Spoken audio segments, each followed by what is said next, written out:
मोहन यादव की press conference, BJP प्रदेशाध्यक्ष खंडेलवाल भी मौजूद है। सरकार संगठन की साझा प्रेस वार्ता, भाजपा नेतृत्व ने रखी बात। जो फिजिकल डेफिसिट था, जो कभी कम नहीं हुआ, वो 4.5 से 4.5 से 4.3 पे लाने का सरकार काम कर रही है। हमारे देश में जो कुल कर्जा था वो हमारी जीडीपी का 56% था। कई और देशों में तो 89 समाहित करते अंत्योदय की भावना और नवोन्मेष की नवदृष्टि से परिपूर्ण इस बजट पे मैं स्वागत करता हूं और खास करके एआई इनोवेशन स्टार्टअप को जिस ढंग से प्रमोट करने की सरकार ने योजना बनाई, वाकई वो अद्भुत है।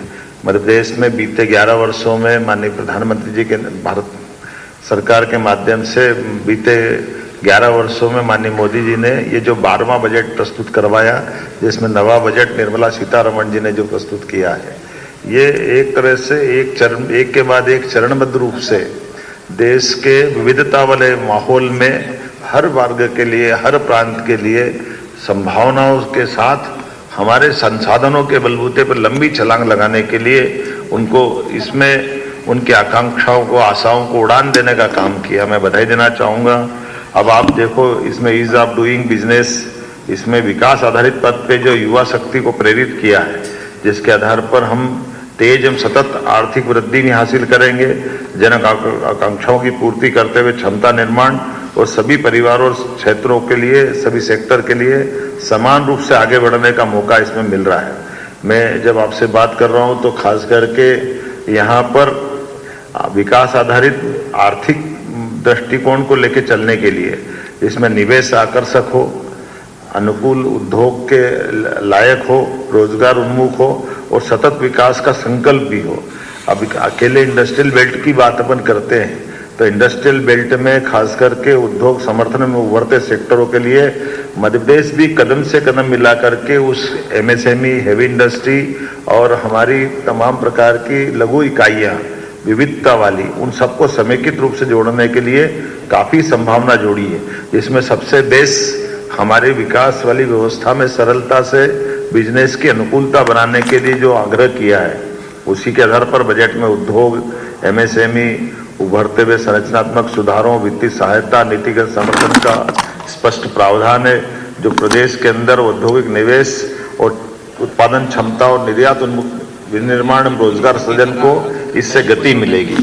बायोफार्मा के सेक्टर में भी बायोफार्मा, बायोटेक्नोलॉजी, फार्मास्यूटिकल अनुसंधान, हेल्थ इंडस्ट्री, स्टार्टअप को बढ़ावा देने के लिए खास करके हमारे यहाँ तो नॉलेज इकोनॉमी के दृष्टि से हम बात करें तो ज्ञान आधारित अर्थव्यवस्था को लेकर के इसी आधार पर हम अपने उच्च मूल्य जो रोजगार सृजित करेंगे, खासकर उस दिशा में हम आगे बढ़ेंगे जहां हम हमारी प्रतिभाओं के बलबूते पर इस फार्मा सेक्टर में लंबी छलांग लगाएंगे।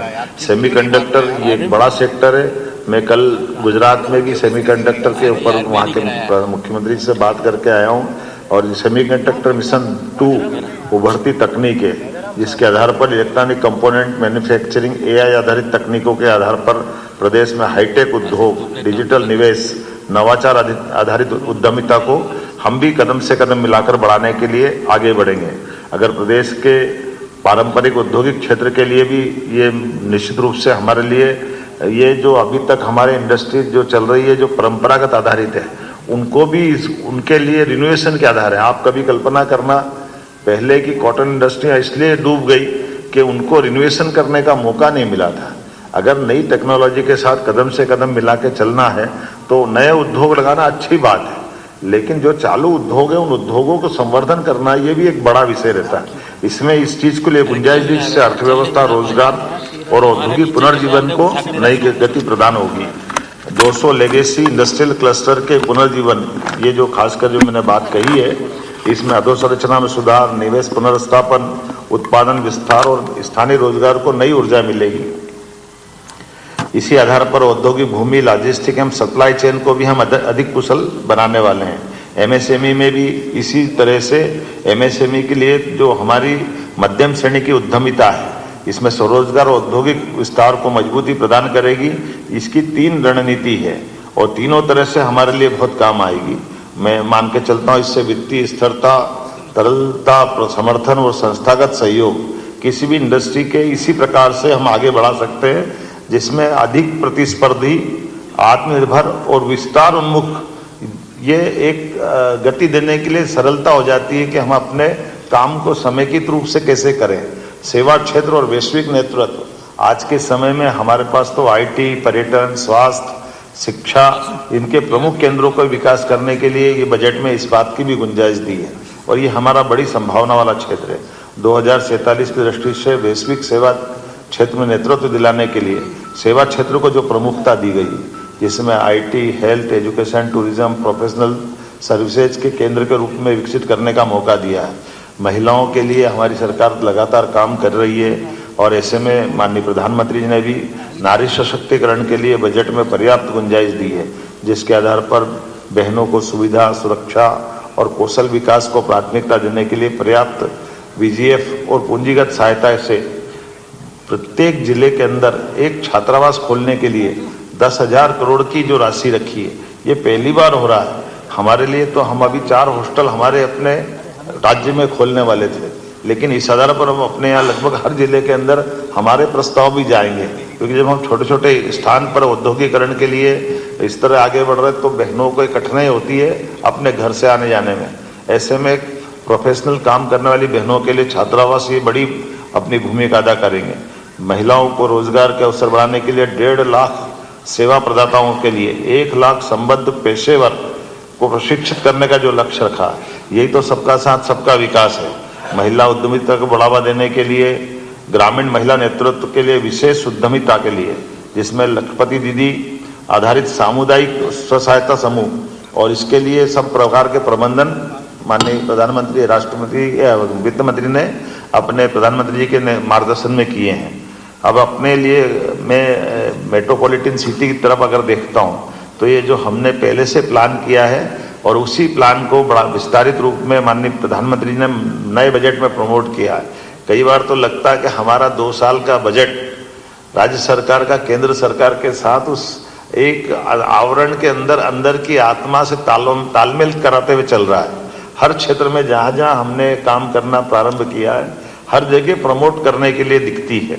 ऐसे में यह नीति प्रदेश की शहरी विकास के लिए भी लाभकारी होगी, क्योंकि हमारे अपने जब 2 मेट्रोपॉलिटन सिटी में हम लगभग 6 जिले लेकर आ रहे हैं, तो टियर 2 और टियर 3 इन सिटी के लिए भी जो पर्याप्त धनराशि दी गई है, इसी से विकास होगा और इसी से हम आगे बढ़ेंगे। ऐसे में शहरी क्षेत्रों में नियोजित आर्थिक विकास के लिए औद्योगिक, व्यावसायिक क्लस्टरिंग, आधुनिक अधोसंरचना का निर्माण होगा और मध्य प्रदेश में प्रमुख शहर संगठित और आर्थिक रूप से समृद्ध होंगे। अवसंरचना निवेश मॉडल मध्य प्रदेश के लिए अत्यंत लाभकारी होगा, जिसमें कनेक्टिविटी, लॉजिस्टिक और व्यापारिक सुगमता के लिए मजबूती देगा। और जैसे मैंने बताया टियर 2, टियर 3 के लिए वित्तीय क्षेत्र में भी सुधार के लिए इसी प्रकार के हमारे सभी प्रकार के निवेशकों के विश्वास को कायम रखेंगे। पूंजी प्रवाह और वित्तीय स्थिरता को भी मजबूत करेंगे, जिसमें बैंकिंग सुधार, फेमा के नियमों की समीक्षा, कारपोरेट म्यूनिसिपल बॉन्ड बाजार को मजबूत करना और वित्तीय संस्थाओं को पुनर्गठन के लिए ये मध्य प्रदेश की हमारी सुदृढ़ वित्तीय व्यवस्था में निवेशकों का विश्वास जीतने का काम करेंगे। सामाजिक समावेशन भी इसमें किया है। मुझे इस बात की प्रसन्नता है कि हम अपने बजट के आधार पर अत्यंत लाभकारी भावना से खासकर सामाजिक समावेशन आधारित आर्थिक विकास योजना का जो प्लान किया है, ये मानव पूंजी के निर्माण में बड़ी महती भूमिका अदा करेगा। इसमें दिव्यांग कौशल भी है। सभी जिलों में गर्ल्स हॉस्टल, शिक्षा कौशल आधारित पहलों के आधार पर हमारी सामाजिक उत्तरदायित्व की भावना बहुत मजबूत होगी और मानव पूंजी का सुदृढ़ निर्माण होगा। हरित अर्थव्यवस्था, सतत विकास, ये खास करके अब ग्रीन एनर्जी का जमाना है और हमारे लिए इस भाव में एग्रीकल्चर को भूलना नहीं है। इसलिए हमने अपने भविष्य उन्मुख अर्थव्यवस्था के लिए इसमें सतत हरित और भविष्य उन्मुखी अर्थव्यवस्था के लिए कार्बन कैप्चर, हरित पहल, पर्यावरणीय निवेश में मध्य प्रदेश को ग्रीन इंडस्ट्री, सतत औद्योगिकरण और दीर्घकालिक पर्यावरणीय संतुलन निश्चित करने का हमने इसमें बड़ी संभावना देखी है, जो भविष्य की ठोस अर्थव्यवस्था बनाने के लिए अपनी महती भूमिका अदा करेगा। और वास्तव में ये केंद्रीय बजट केवल दस्तावेजीकरण नहीं है, इसमें वो सब जोड़ा है जिसके आधार पर भविष्य की संभावनाओं को लेकर चलने की बातें हैं। अब अगर अपने यहाँ कैंसर की दवाइयाँ सस्ती हो रही है और कैंसर की चुनौती सबके सामने है, ऐसे में हम मेडिकल कॉलेज भी जब ज़्यादा खुलते जा रहे हैं, मेडिकल कॉलेज हेल्थ सेक्टर में हम पर्याप्त ध्यान दे रहे हैं, तो ये हमारे लिए भविष्य की चुनौतियों से निपटने में भी बड़ी भूमिका अदा करेगा। राजकोषीय घाटे की दृष्टि से जो भारत सरकार ने प्रयास किया है, ये वाकई में जब जीडीपी बढ़ाते हैं तो इससे हमारे लिए अपने जो दूसरे खर्चे हैं, बाकी चीज़ें कंट्रोल करने के लिए, और एक सरल भाषा में अगर कहूँ तो हमारे द्वारा माननीय प्रधानमंत्री ने जो नया कॉन्सेप्ट दिया है कि जो वित्त के जानकार हैं उस वित्त के आयोग की सिफारिशों को बगैर लाग लपेट के उसको मैदान में उतारने का जो हिम्मत दिखाना चाहिए। आमतौर पर राजनीतिक दृष्टि से बजट को बनाने में राजनेताओं की भूमिका अपने लाभ के लिए, वोट के लिए 50 तरह से चुनौती वाली रहती है, लेकिन ऐसे समय में शुद्ध रूप से जब डेवलपमेंट की बात हो, डेवलपमेंट से ठोस लंबे समय की छलांग लगाने की बात हो, ऐसे समय में हमको बजाय लोक लुभावन जाने के हमारे राज्य के साथ देश को दीर्घगामी दृष्टि से आर्थिक रूप से सुदृढ़ करने के लिए हमारे जो भारत सरकार के माध्यम से वित्त आयोग की जो सिफारिशों को मांगने का और लागू करने का साहस दिखाया है, ये बड़ी बात है। अदरवाइज ये शिकायत रहती थी कि राज्य बड़े हैं तो बड़े राज्य में उनकी अपनी गरीबी के आधार पर, उनकी कमजोरियों के आधार पर बड़े आवंटन पे वो अपना क्लेम करते हैं, और ऐसे में जो बड़े राज्य के बजाय जो राज्य अपने संसाधनों का बेहतर उपयोग करके जीडीपी में बड़ी भूमिका अदा करते हैं, वो बड़ी भूमिका अदा करने के बाद भी उनको टैक्स में कटौती हो जाती है, उनको वित्तीय मदद की बजाय उनको ये कष्ट उठाना पड़ता है कि भाई हम तो कमजोर को दे रहे हैं। तो ये वित्तीय दृष्टि से, लंबी दृष्टि से कतई उचित नहीं माना जा सकता। इसलिए अपने अपने राज्य अपनी अपनी ग्रोथ करते हुए जो जीडीपी में योगदान देगा उसका जितना जिसका रहेगा जीडीपी में योगदान उतना क्लेम करे। ये बड़े कलेजे के काम है, इसको सरलता से नहीं कर सकते, लेकिन जिसने इस दिशा में और इसी में ये हमारे वित्त के तमाम जानकारों को जोड़ने का और उनकी बात को मानने का और बात को मानने के बाद लागू करने का मैं मान के चलता हूँ, प्रधानमंत्री जी का बहुत बड़ा साहस है। मैं उनको बधाई देना चाहूँगा और हम उसके परिणाम देख रहे हैं। आपको इस बजट के परिणाम से दिखेगा कि बजट के पहले और बजट के बाद वैश्विक स्तर पर क्या क्या घटनाएं हुई।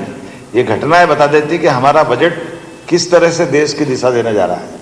उसमें ज़्यादा कुछ बोलने की जरूरत नहीं, इतने में पर्याप्त हो जाएगा कि बजट के आसपास, अदरवाइज बजट के लिए अपन अड़ोस पड़ोस के देश की हालत देख लो। हमारे पड़ोस का पाकिस्तान हमारे साथ आज़ाद हुआ था, उसका प्रधानमंत्री सार्वजनिक रूप से कह रहा है कि मैं और मुनीर दुनिया के सामने जब कटोरा लेके जाते हैं और उस कटोरा लेके जाने के समय जितनी जलालत हम महसूस करते हैं और जितने प्रकार से वो हमको नीचा दिखा सकते हैं, वो सब दिखाने के बाद हम उनकी उन सारी नीतियों को मानने के लिए मजबूर हो जाते हैं, जिसके बारे में हम अपने देश के लिए सोच भी नहीं सकते।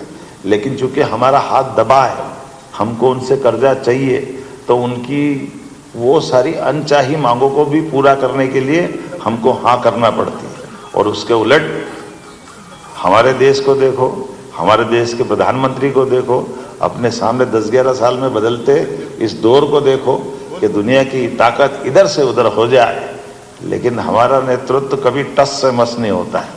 और तो और दूसरे हमारे लिए, प्रधानमंत्री जी के लिए मित्रता सहित अच्छे अच्छे अलंकार युक्त शब्दों का प्रयोग करते ही हमारे लिए सौभाग्य की बात है। ऐसे नेता हमारे सबके सामने। आभार माननीय मुख्यमंत्री जी। और अब कुछ प्रश्नों के लिए अवधेश जी का हाथ सबसे पहले देखा। अवधेश जी।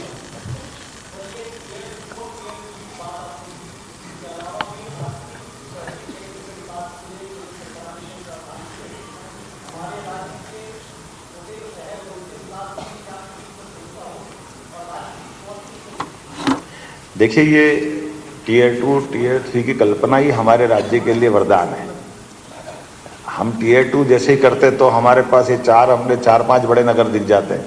10 लाख से बड़ी आबादी वाले जितने शहर हैं उनके विकास के लिए बड़े पैमाने पर राशि देना, ये हमारे इंदौर, भोपाल, ग्वालियर, जबलपुर 10 लाख से बड़ी आबादी वाले शहर की तरफ एकदम से अनुकूल माहौल बनता है। और टीयर 3 करते ही हम जैसे 10 लाख के अंदर वाले शहर है, प्रत्येक शहर तक हम पहुंच रहे हैं। यही हमारे लिए भविष्य की संभावना के लिए बड़ा आधार देंगे। नितिन जी।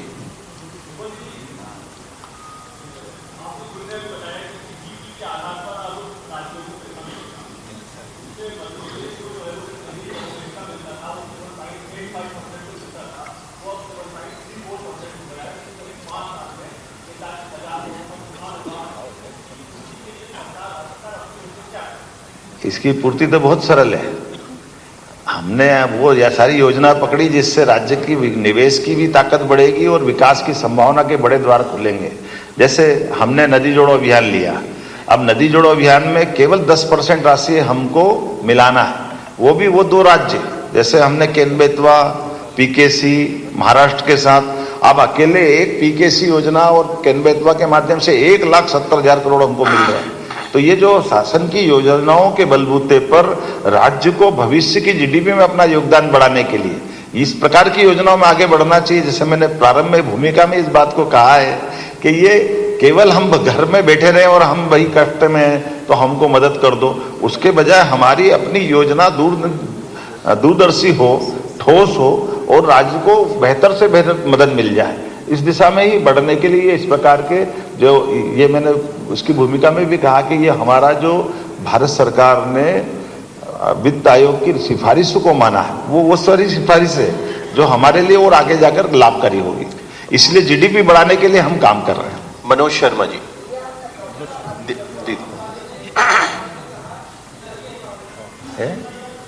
मनोज जी।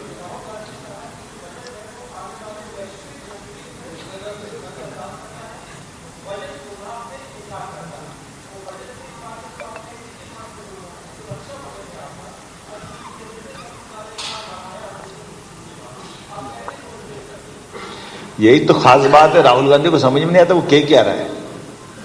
उनकी कठिनाई ये है, जिस रक्षा बजट में 15% की वृद्धि हुई है उससे बढ़कर क्या हो सकता है। आप पूरा बजट उठा के देख लो, लेकिन दुर्भाग्य के साथ कहना पड़ेगा ये कांग्रेस के नेता राहुल गांधी जी को, ये हमारी देश की सकारात्मकता, इतना बड़ा देश के सामने उनकी बात को लोग किस अर्थ में लेंगे, उनका खुद का भी वजन कम होगा, लेकिन पता नहीं उनको क्यों क्या हो जाता है, वो ऐसी बात क्यों कहते, मेरे तो समझ में नहीं। आपको कभी समझ में आए तो बता देना मेरे। शरद जी।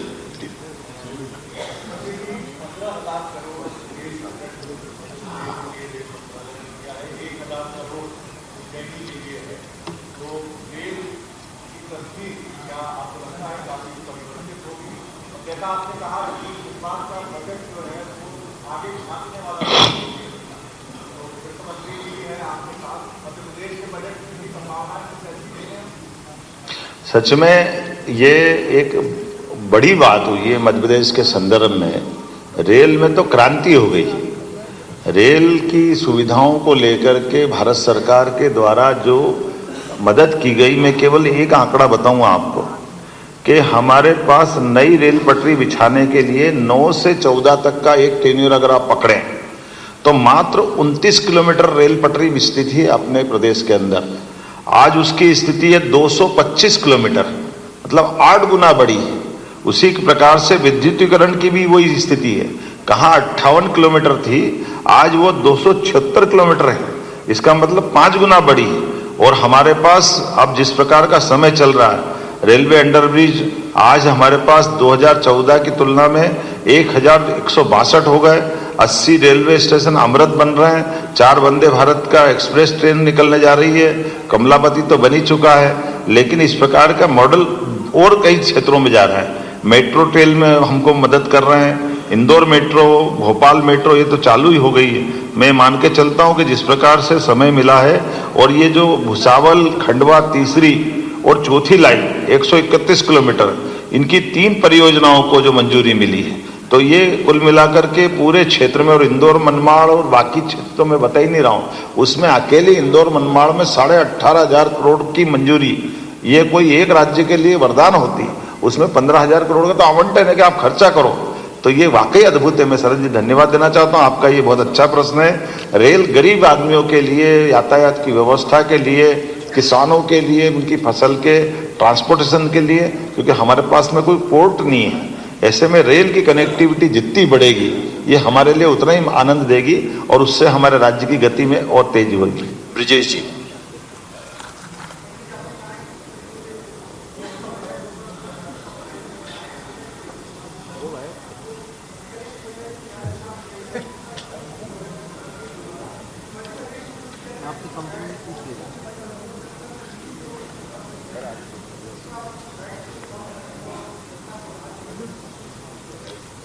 देखिए, ये आपने प्रश्न किया वो दोनों तरह से है। जब ग्रीन एनर्जी की बात आ रही है, जो मैंने इसमें बजट में पढ़ा है, ग्रीन ईवी को हम प्रोत्साहन दे ही रहे हैं लगातार, और उसी प्रकार से डीजल पेट्रोल में जो आपने बात कही उसकी चुनौती हमारे सबके सामने है।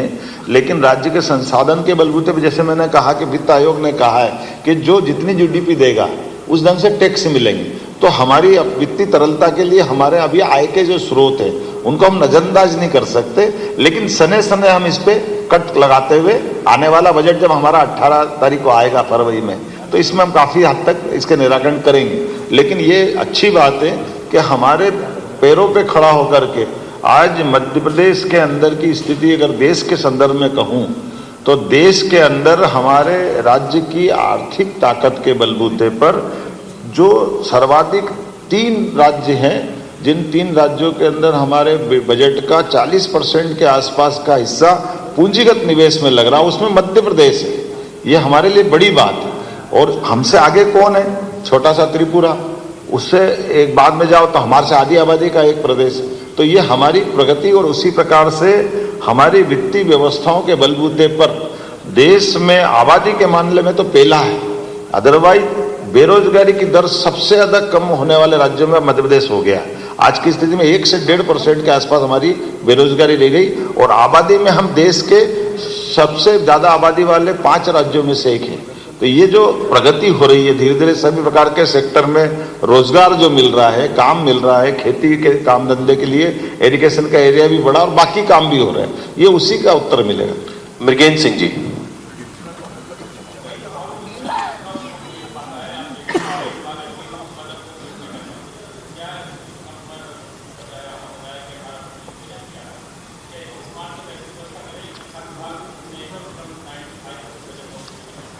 मैंने जनवरी फर्स्ट वीक में निर्णय लेकर के सभी पीएस और मंत्रियों से निवेदन किया है कि वो ये क्वार्टर में, आखिरी क्वार्टर तक अपने अपने राज्य के बजट से भारत सरकार के माध्यम से मिलने वाली वित्तीय व्यवस्था के बलबूते पर उसका सारा जितना अधिकतम दोहन और आपस में संशोधन करके उस चीज को कर ले। मुझे इस बात की प्रसन्नता कि लगभग हमारे केवल 5 विभाग छोड़ के काफी हद तक लोगों ने कवर किए हैं। ये 5 ने भी कहा कि हम फरवरी में उसके किनारे ले आएंगे। शिफाली जी।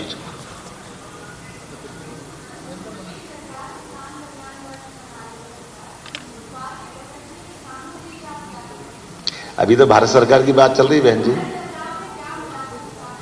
भारत सरकार ने, मैंने कहा ना, भारत सरकार के माध्यम से जितनी जैसे कृषि आधारित योजना है उस पे से उदाहरण के लिए नदी जोड़ो, एरिगेटेड एरिया बढ़ाना है, और हमारी रेल की कनेक्टिविटी से लेकर के एयर कार्गो तक जो आप कर सकते हो सब करें। और हमारे यहाँ एग्रीकल्चर ग्रोथ रेट को बढ़ाने के लिए इंडस्ट्री के समान एजुकेशन में भी उन्होंने जो गुंजाइश दी है, ये सब प्रकार से वो किसान कल्याण के लिए 16 अलग अलग विभागों में, जैसे उदाहरण के लिए कोऑपरेटिव सेक्टर को भी अब नीचे तक पशुपालन के माध्यम से दूध उत्पादन से बढ़ावा देने वाली बात करी। तो अगर मैं खोल के 16 विभाग बताऊंगा तो जो मैंने प्रारंभ में अपनी भूमिका में बात कही है कि समग्र रूप से हमारे सारे अपने राज्य की नीतियों को देखूं और भारत सरकार के बजट के देखूं तो ऐसा लग रहा है कि जैसे उनने हमारे लिए दरवाजा खोल के रखा है, हम प्रवेश करें और आप अपने ढंग से क्या क्या लाभ उठा सकते हैं वो सब उठाने के लिए जाएंगे। राजन जी का हाथ बहुत देर से जी। दीदी यार राजन।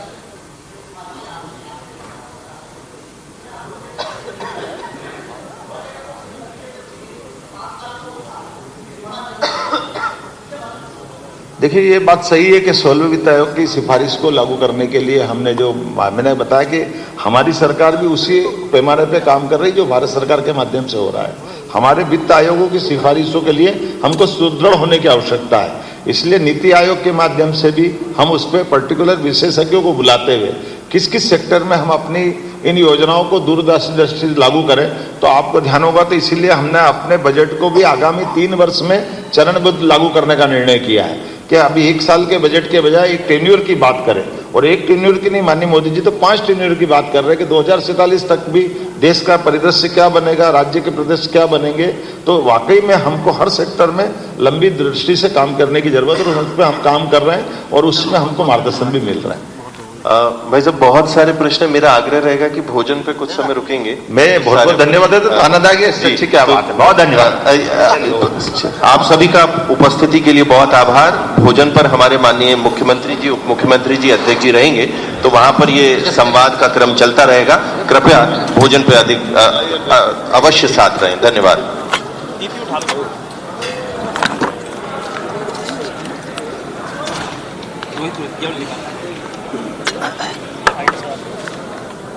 मेरी आईडी देना।